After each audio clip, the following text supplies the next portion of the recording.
Hi guys, Tylord here with a kind of an overview of my latest Vinegar Syndrome pickup, Expect No Mercy. Really excited to get this one. This is the fourth Vinegar Syndrome release I've picked up. I have a good little collection of Jalal Merhi movies here. If you're not familiar with him, he's a Canadian producer, director, actor, martial artist that did these movies, and they were really popular when I was a kid. I know a lot of young men, maybe ladies too, like these movies from rented them from the video store. Uh, not not quite the level of something you'd see at the theater with Van Damme, but I really enjoy these. Tiger Claws was the first one I got, and this has a lot of usually you would watch these Jalal Merhi movies because he had like some of the best co-stars that you would recognize from other martial arts movies, like Cynthia Rothrock, Bolo. I've come to just like Jalal Merhi as a producer and actor, so I would probably just watch something with just only him. I've been listening to a lot of his commentaries, and like he's really passionate about these movies and a passionate filmmaker. Um, really creative guy. Really does pretty good work, quality, high budget looking stuff with a small budget. I doubt any of these movies are over like a $3 million budget. Really knows how to the ins and outs of the finances of making movies. A lot of times it really improvises, like uh, shots in the city or whatnot. Doesn't Probably didn't even get permits. A lot of times he just would like show up at a police station and ask if he could film there. A lot of the stuff would film just in his studio, his martial arts studio, or his studio building, which was an old theater. So a lot of the sets, like bars and martial art fight venues, would just be his own studio, redecorated to look as a movie scene. But anyway, yeah. So here, the Tiger Claws 1, 2, and 3. That was the first one I got, and then during that same time, TC 2000. More really cool co-stars in here. Billy Blanks, Bolo Young is back. It's got Matthias Hughes, that big blonde guy. Yeah, this has. There's the original cover right there. There's this nice new artwork that had been on the Vinegar Syndrome. And then this one was my favorite, Talons of the Eagle. And this one had Billy Blanks also. James Hong from Big Trouble in Little China. Um, it's got Matthias Hughes is in this one. This one's sort of like a 90s Enter the Dragon type movie. I really like this one.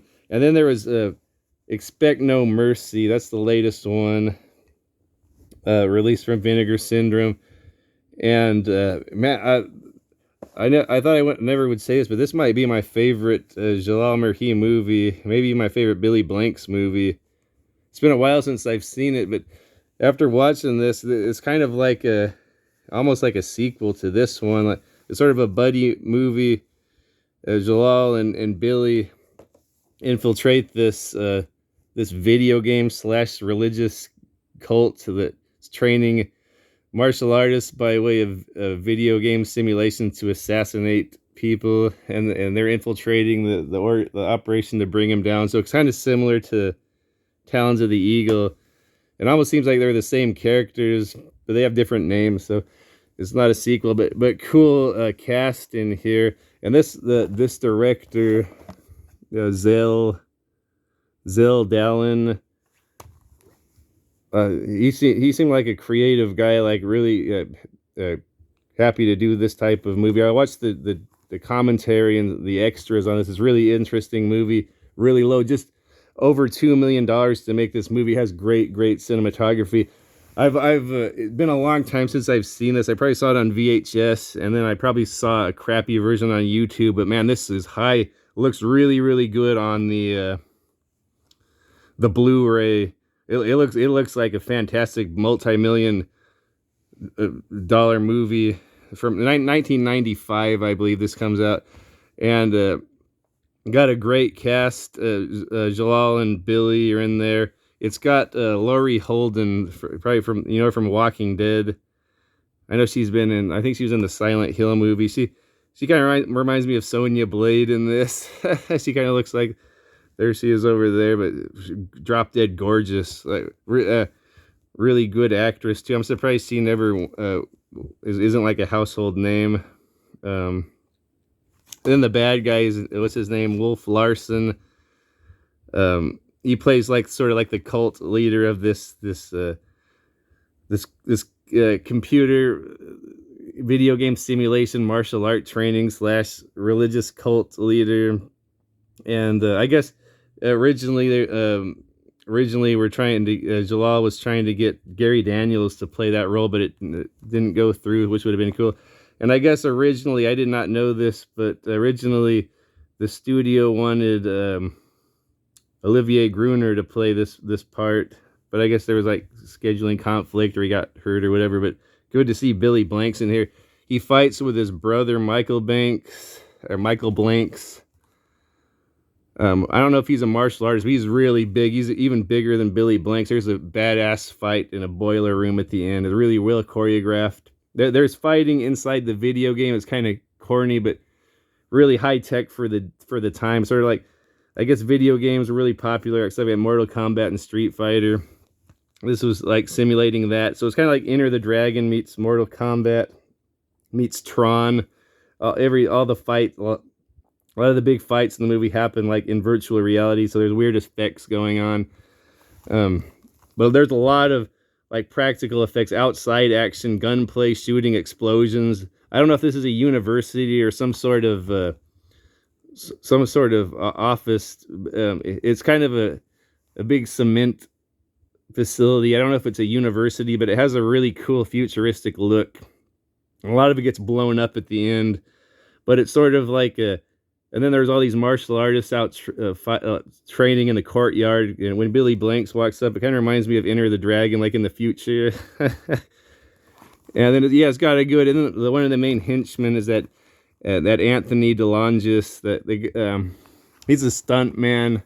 Let me see if I can see a picture of him anyway. You probably have seen him in other movies. But he's the guy that's a master with the whip, like the bull whip. Like he can snap that out there like a gun and take out precise targets. He's sort of like a weapons master, that Anthony DeLongis. But he plays like the main henchman in this. Billy Blank's brother plays another henchman. And the main villain is that guy. I think he played Tarzan in a TV show. His name is like Wolf Larson, but he's a cool over-the-top bad guy. But that Anthony DeLongis is a pretty cool henchman in this. Like he's always cracking that bullwhip out and executing people. And I guess he was the guy that trained Indiana Jones, or Harrison Ford for Indiana Jones, and Michelle Pfeiffer for Batman Returns. But you know that guy if you saw him, Anthony DeLongis. He played one of the villains in the He-Man movie. Well, this is probably his coolest role. Like, there's some cool fights in here. There's some cool gunplay, like actually real stuff blowing up, like back in the 90s. Not computer generated. Like actual buildings are blowing up, actual car chases, actual guns being fired. Cool movie. Yeah, anyway, so yeah, that's my latest addition to my Vinegar Syndrome collection. So I'm not sure if we're gonna get any more of the it's really a pain to put these back on without snagging the plastic. I've had that trouble with a lot. Look at that. Yeah, be careful with these. Okay, yeah, so they got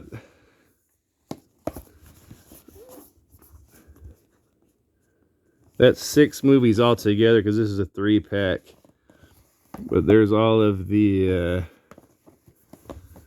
film one, Jalal Merhi movies.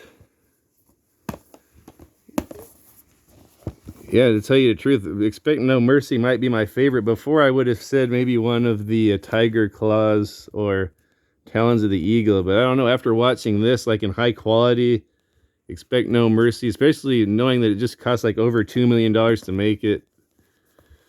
A really cool movie. Anyway, guys, thought I would share that. Looking forward to some more Vinegar Syndrome releases. Later.